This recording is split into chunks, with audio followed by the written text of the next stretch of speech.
So I truly think this might be the most difficult piece I've ever made, starting with this crazy unique design that's asymmetric, then taking it one step further to a type of piece that very few artists have ever tackled before. And would you believe me if I told you that that crazy shape that you just saw came from these raw materials that to the untrained eye just kind of look like pieces of scrap wood or offcuts? Well, I'm going to show you every single step that I took and 4.5 steps that I didn't take to turn this trailer full of junk wood into a masterpiece. I think so. Might be back tomorrow when I realize I got half of what I needed. Spoiler alert, I got everything I needed perfectly because I'm a professional. But I did have to squirm a little bit because I'm trying to make 14 differently sized layers. So I had to cut those planks to specific lengths. That way I could make some glue ups that were the correct size for each individual layer. Now at the end of the day, it's not as easy as just making 14 individual glue ups because I'm trying to make circles with each of those layers. And with those circles, I'm trying to do things like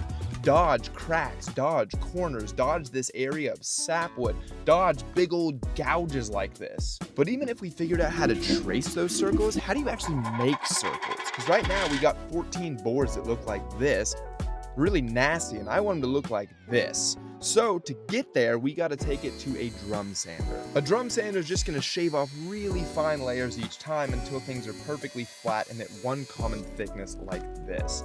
At this point, I can take it over to my table saw where I've made a circle cutting jig.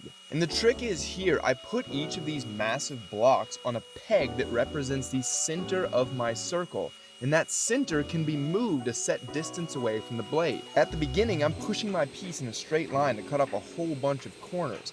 But eventually, once I cut off enough corners, I can just start to turn this thing in a circle and it won't ever interfere with the blade. You'll see that moment where I'm able to freely spin this just a little bit here, but you don't want to jump the gun and start spinning it before you've knocked off all the corners, because then you can start doing things like pinching your blade. And I do have a separate video on my YouTube that showcases how to make this jig and how to use it properly. All right, the moment is almost here. Bang, we start freely spinning that thing. We're not too worried about corners now. The cool thing about this jig is that you can change where that central peg is in relation to the blade and change the diameter of your circles with just one jig. Once we have the 14 circles, it's time to glue them together. All right, can't delay anymore. I'm saddle up. This was definitely one of the most difficult glue ups I've ever had to do, and I'll tell you why in a moment, but first, My nozzle was clogged. each glue has a different amount of time that you can work with it before it starts to set. Now this specific glue that I'm working with has a setting time of about 15 minutes. And I know this video editing makes it look as if this wasn't a long and tedious process, but I was really up against the clock trying to get this done before all my layers started setting, and I was only like halfway done with the glue up. Believe it or not, I actually did a few trial runs where I even got to the point where I was clamping the wood to make sure there was no surprises when I did it for real. One more! Come on, glue. Be enough for this layer. Oh, you're not gonna be enough for this layer. Maybe it'll be enough for this layer? Come on, glue. Come on, glue. Holy moly, it was enough for this layer. What a roller coaster. Ah, there, boy.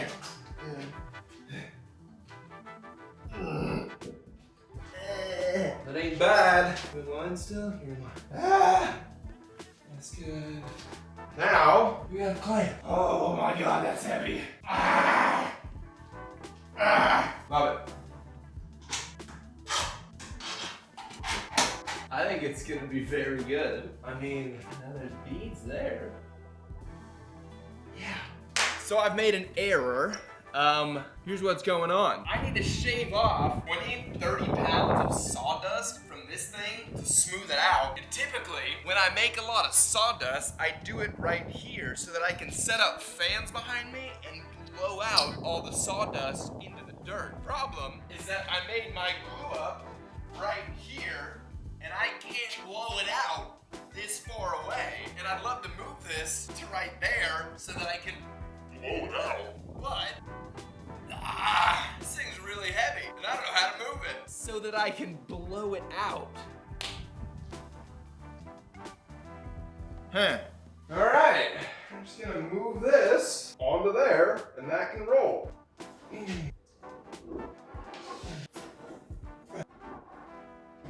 Okay, kind of on there.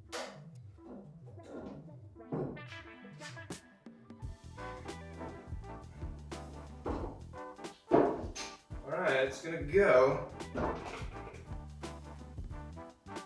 You are not on there, are you, sir? Hey! That feels better. Ooh. So at this point, the physical piece looks a lot like the model, but the model can only take us so far because now we gotta take it to that next step where we're knocking off all of these corners and sharp edges, and we're making this piece entirely smooth, entirely continuous. The challenging part about this project was that the first half, to get all those layers just so, required engineering skills, required me to be analytical, but this second half was pure artistry. I was just shaping things and sculpting things by eye. So I've carved the base. Now I need to carve the top, but I can't carve the top because that angle's not good. So I need to flip it, but I can't flip it because it's like 300 pounds. I'm gonna use an engine hoist. How do I use this thing?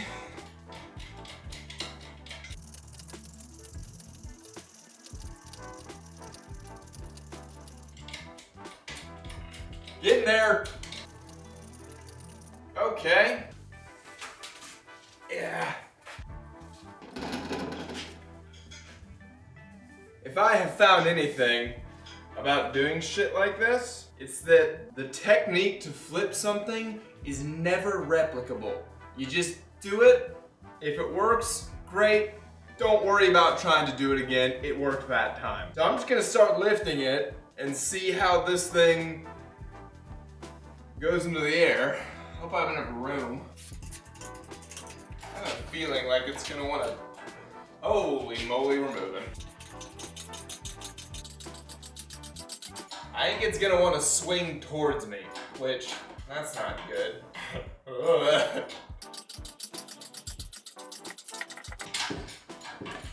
Huh, okay, we are up. Now what do I do?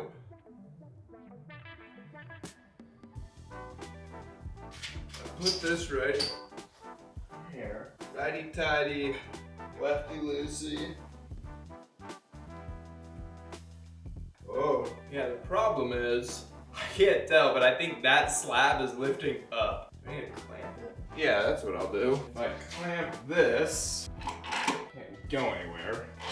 What if I release this a little more so I'm not holding it? Can I flip you? I need more slack. I'm just kind of lifting this thing. If I let this go, it should just land there. Fingers crossed. So gently. Oh.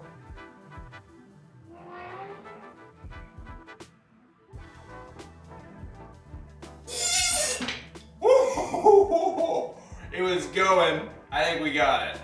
Well, we got it. It's on there. Did we get the shot? That's the question. Oh, it's in the shot. So I legitimately spent 40 hours, full work week, just carving this piece, and now we're arriving at the next challenge, which is that we are using a skeet and it has a whole lot of cracks in it. But the cracks, they end on each of these specific layers, which kind of looks weird. So I did a little bit of artistry to connect cracks and make it look a little bit more natural. And then I used a Dremel or a carving tool just to etch everything out, make it look clean, make it look fluid. Another thing that you can do to make artificial cracks look more natural is blowtorch it or flame it. It cleans up your lines a little bit, but it also makes it look like something just naturally happened to the tree instead of you doing something to the wood.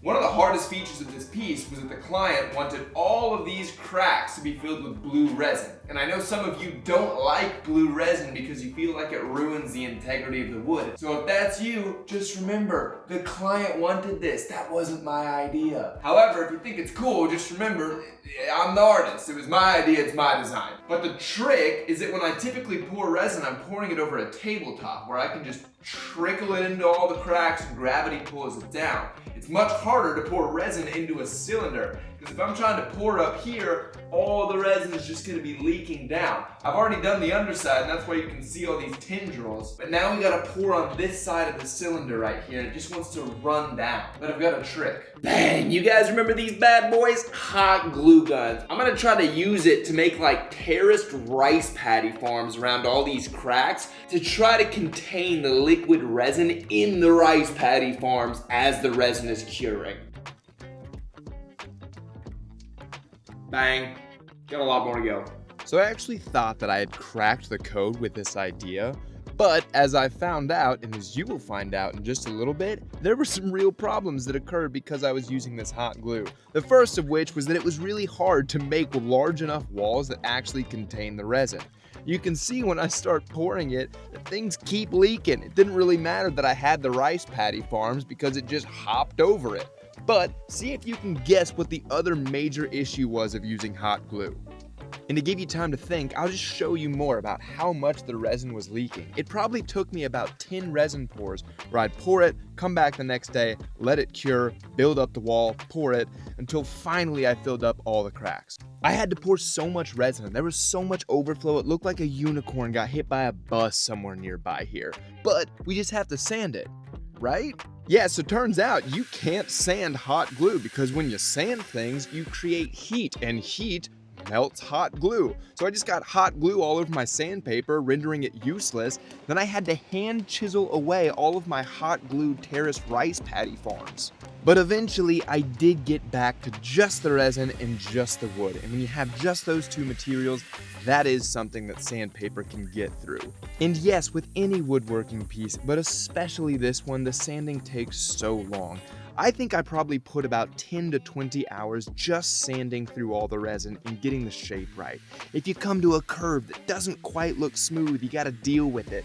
And then I can't stress it enough, you really don't want to half-ass the sanding job on a piece like this because you dump 70, 80 hours into making the entire thing, and then if you half-ass the sanding, it falls short of the effect you're going for.